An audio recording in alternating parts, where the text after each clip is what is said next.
Goepper's journey back from depression ends with second medal.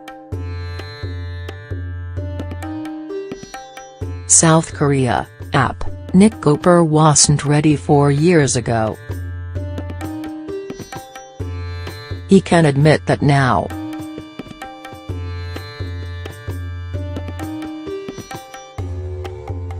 A bronze medal in Sochi when slopestyle skiing made its Olympic debut gave the 19-year-old a taste of fame he didn't know how to deal with. He partied with his friends back in Indiana for weeks.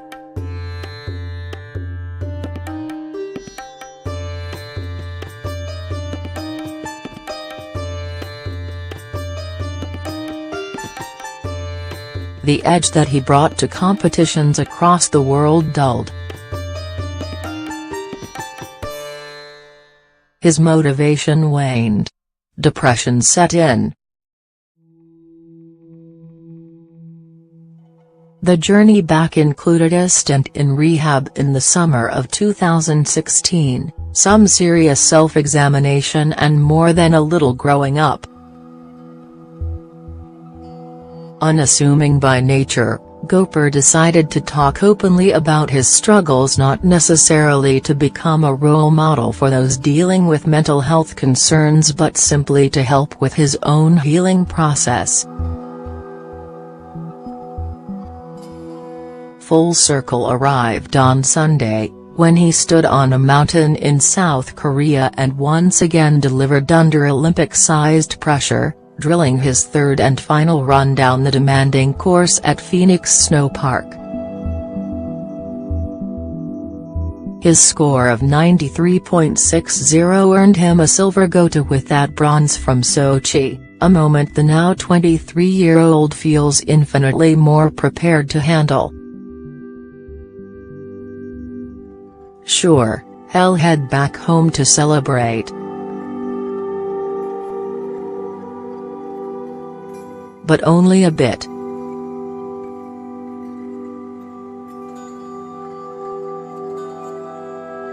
He'll do the post-games media tour.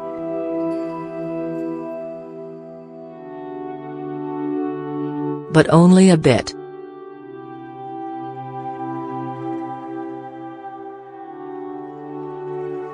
Best not to stray too far away from the sport and the structure that life on the World Cup circuit provides. "I just love skiing and I love competing," Goepper said. "I really want to get back to it as quick as I can."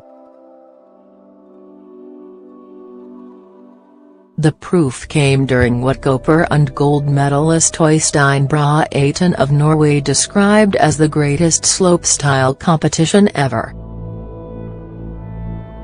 The top 5 all put up runs in the finals that scored 90 or better. That list didn't include Goepper until his final run, when he looked down from the starting gate at the crowd at the bottom of the hill, a group that included his parents, 3 younger siblings and girlfriend, and focused on clearing his mind. "I was just visualizing myself landing on the last jump, arms open, just screaming," Goepper said.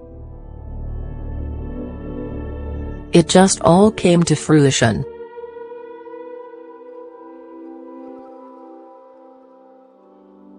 Emphatically.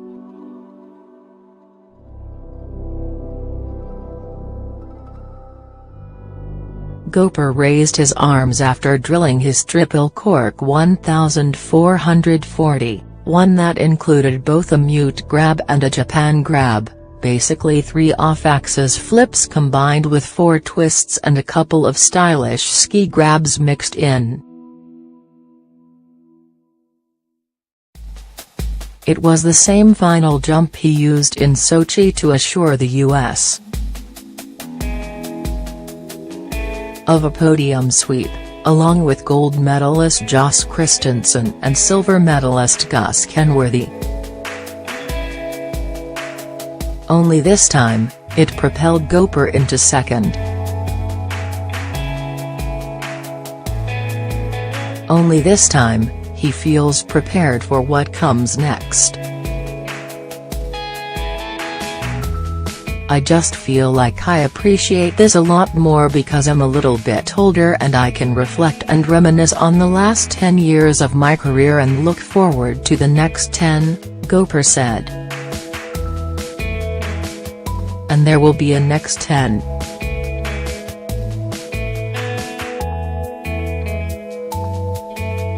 He talked openly about dabbling in some halfpipe in the near future and hopes the IAC will find a way to make big air, which the snowboarders will take on in the Olympics for the first time later this week, available for the freestylers in Beijing in 4 years.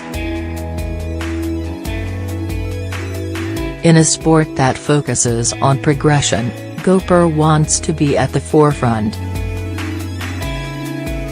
The kid who practiced landing rails in the 90-degree Indiana summer heat as part of his off-season training is now a two-time Olympic medalist, one who insists the chip on his shoulder still remains. He grew up as an outsider of sorts.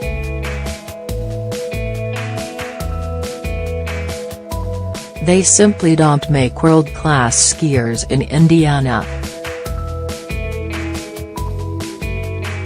Or at least they didn't until now.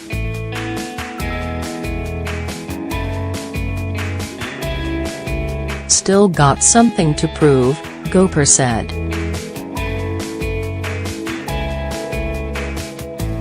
I always have something to improve.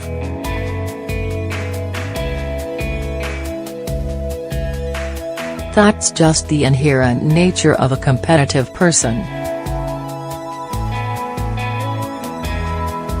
Yet there's far more to Goepper than that.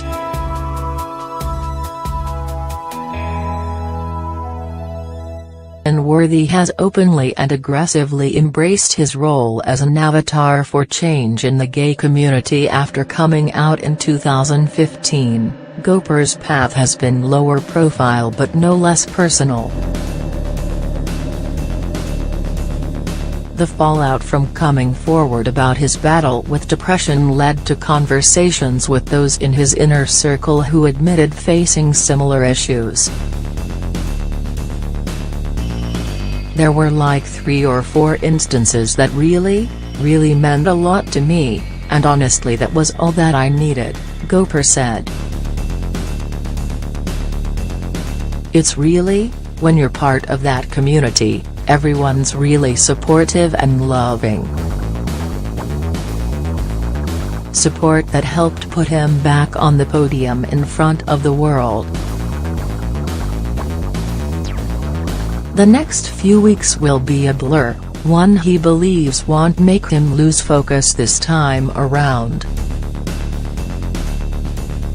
I'm really going to do what's important after this Olympics and really capitalize on this moment, he said. But then I'll get back to work and get back to doing what I love.